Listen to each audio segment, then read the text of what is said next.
मेरे भारत के सभी साथियों, मैं आपके सामने फिर से हाजिर हुआ हूँ, सादिक अली नाबीना।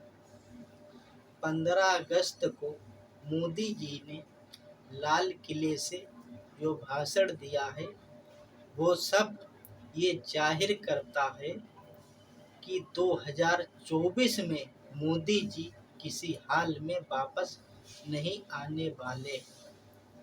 उनकी हताशा बहुत कसके खुल के दिखाई देती है। कहते हैं भारत हाँफता नहीं, भारत तो बिल्कुल नहीं हाँफता, मगर मोदी जी ऐसे हाँफते हैं जिसे भागता हुआ कोई जानवर हाँफता। मोदी जी ने जो बातें कही वो बिल्कुल सब उलट ही साबित होंगी। जो पिछली साल कहा था वो भी उलट उसके काम हुआ। परिवारवाद की बात परिवार के लिए कहा तो हम मोदी जी से कहना चाहते हैं कि भारत, मोदी जी आपका परिवार है, मगर उस परिवार में कौन कौन लोग हैं, किस धर्म के लोग हैं। जो मणिपुर की महिलाओं के साथ जघन्य अपराध हुआ है, उन्हें नंगा करके घुमाया गया है, वो आपके परिवार में नहीं आती। जो हरियाणा में मुसलमानों के घर गिराए गए हैं, वो आपके परिवार में नहीं आते। ये बिल्कुल मोदी जी तुम ढोंग करते हो।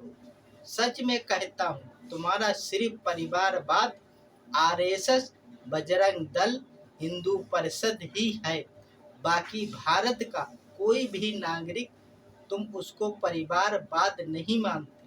अगर मानते होते तो 15 अगस्त वाले दिन बाबा साहेब भीमराव अंबेडकर की हरियाणा के हिसार में तस्वीरें जलाई गईं, वो तुम्हें नहीं दिखता? अगर नहीं दिखता तो मेरी अंधी आंखों से देख लो। तुम कहते हो कि मैं संविधान का बहुत काफी ख्याल रखता हूँ। तुम एक झूठे ढोंगी प्रधानमंत्री हो। इससे ज्यादा मैं क्या कह सकता हूँ। जिन लोगों ने तस्वीरें जलाई, क्या उन्हें गिरफ्तार करोगे? नहीं, वो आरएसएस, बजरंग दल के ही लोग हैं। तुम यही तो चाहते हो कि मैं मुंह से कुछ और बोलूं और हुआ होए कुछ और। यही देश की जनता को अब तक तुम गुमराह करते चले आए, मगर तुम्हारा झूठ सबके सामने आ रहा है। तुम देश के गद्दार हो, देश के वफादार नहीं। पूरे भारत की तुमने ऐसी तैसी कर दी है। महंगाई इतनी बढ़ा दी है कि बेशुमार। हर महीने पर 50 रुपए, 30 रुपए, 40 रुपए हर चीज पे बढ़ते हैं। इसका बढ़ा हुआ पैसा कहाँ जा रहा? ये गौतम अडानी की कंपनियों में जा रहा, आरएसएस की कंपनियों में जा रहा।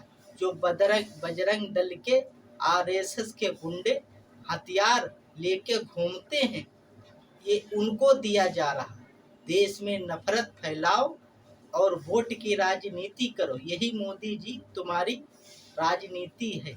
देश की जनता को तुमने मूर्ख बना रखा है, मगर अब बनने वाली नहीं है। इस कदर महंगाई होने के बावजूद तुमने महंगाई पे कोई भाषण तक ना दिया। जनता रास्ता देखती रही कि मोदी जी अब बोलेंगे, अब बोलेंगे। सीमा के जवान जो हमारी सरहद पर हर वक्त डटे रहते बेचारे, चाहे कितनी भी गर्मी हो, चाहे कड़ाके की ठंड हो, चाहे चिलचिलाती हुई धूप हो, उनका भी जिक्र तुमने नहीं करा। तुम्हें बस अपनी कुर्सी का ही ख्याल रहा, विपक्ष के नेताओं को ख्याल रहा। अरे मोदी जी, वोट हम तुम्हें देंगे और विपक्ष के नेताओं के ऊपर सारा जुर्म डाल दोगे। मणिपुर की घटना तुमने कांग्रेस के ऊपर डाल दी, तो फिर तुम्हें वोट देने से क्या फायदा? फिर कांग्रेस ही को दे देंगे। तुम्हें वोट नहीं दूंगा जो तुम बिल्कुल भी उस पर ध्यान नहीं देते। तुम्हें वोट देना बकवास है जो देश के लिए खतरनाक है। तुमने देश का वो हाल कर दिया, जिधर देखो उधर नफरत ही नफरत फैलाई।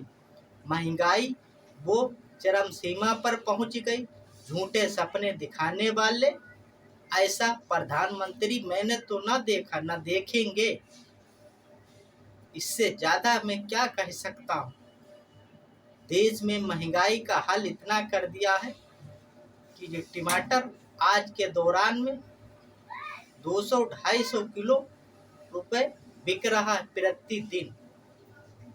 आए दिन कुछ ना कुछ खुलासा हो रहा है कि भारत में कितना गड़बड़ घोटाला मोदी जी करते हैं, और मोदी जी खाली जुमले फेंकने को माहिर हैं, देश की जनता को गुमराह करने में माहिर है। अरे देश में संविधान लागू करने, और तुम संविधान की बात करते तो संविधान पर चल के दिखाओ, लोगों को एहसास हो कि हाँ ऐसा प्रधानमंत्री आया जिसने संविधान को लागू किया। मगर नहीं, तुम आरएसएस की विचारधारा वाले लोग हो, तुम मनुवादियों का संविधान चाहते हो, बाबा साहब अम्बेडकर का संविधान नहीं। जो बेचारा है कि मध्य प्रदेश में दलित जाति का उच्च पद पर बैठा हुआ, उसे 15 अगस्त के दिन तिरंगा नहीं लहराने दिया। ये भी तुम्हारी गंदी राजनीति के चलते। तुम संविधान की दुहाई देते, तुम संविधान के खुले दुश्मन हो, भारत के पक्के दुश्मन हो। लोकतंत्र की हत्या तुमने कर दी है। जहां देखो अपने आरएसएस के ही गुंडे बैठा दिए हैं, चाहे ऊंचे से लगा के नीचे तक हर जगह पर तुम्हारे ही लोग बैठे। मगर जनता जान चुकी है, हर तरफ से परेशान है। हमारे किसान भाई इतने परेशान है कि वो लाठी लेके खेतों में खड़े रहते भूख प्यास से, कि उनके खेत को बचाना मुश्किल है। तुम झूठे झूठे वादे करते हो। तुमने विधानसभा चुनाव में 2022 के चुनाव में उत्तर प्रदेश में कहा था, इन जो आवारा पशुओं को हम इनका इलाज करेंगे। आज तक इलाज ना हुआ, ना करोगे। क्यों? तुम झूठे प्रधानमंत्री हो और साबित हुए हो। इससे ज़्यादा कुछ कह नहीं सकते। मेरे दलित भाइयों, अब जागने का समय है, जागो। भाजपा सरकार देश विरोधी, संविधान विरोधी, लोकतंत्र विरोधी है। अगर तुमको यकीन नहीं आता कि मैं गलत कहता हूँ, वीडियो है मौजूद, हरियाणा के हिसार में देख लो, बाबा साहेब की तस्वीरों को जलाया जा रहा है। यही देश के लिए दुर्भाग्य है। हम सबकी किस्मत बहुत खराब है कि हम लोगों ने गलती से मोदी जी को चुन लिया था। अब सब लोग जागो, भाजपा हटाओ, देश और लोकतंत्र संविधान बचाओ। यही मेरी सभी से गुजारिश है। जय हिंद।